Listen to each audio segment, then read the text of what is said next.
violence is predictable, the people are identifiable, and therefore it is preventable. Now at 11, words of hope as the city works to put an end to gun violence. Thanks for joining us tonight. I'm Nicole Griffin. And I'm Mark Mullins. Indianapolis leaders have been touting the city's gun violence reduction strategy for months. Tonight, we got a look at the results it's getting and the lives it's changing so far. WRTV's Caleb Molander shows us how the Peacemaker program is providing hope that Indy can turn the tide of violent crime. Our community knows that we need this additional support. Indianapolis Director of Public Health and Safety, Lauren Rodriguez, is building the city's new gun violence reduction strategy. On Wednesday night, she gave her first update to the Committee on Public Safety and Criminal Justice. Funding only became available in January, but the program is already underway.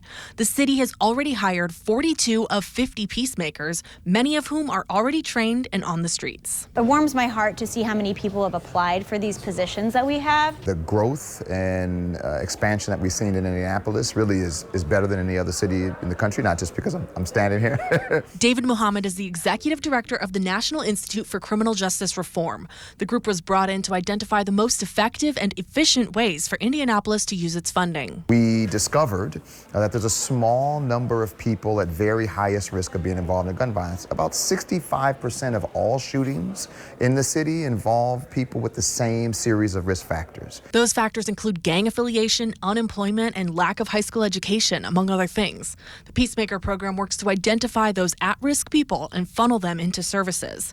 Peacemakers are trained to interrupt violence, reach out to the community, and provide coaching to those at risk.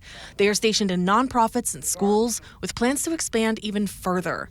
Program leaders say the program could take years to fully come to fruition, but it's showing early signs of success. Homicides are down 25% over this time last year, and lives have already been saved. There's another incident of an outreach worker providing care and Narcan to somebody who was having an overdose. The reason he had Narcan on him was because of this training. Working for you, Kayla Molander, WRTV.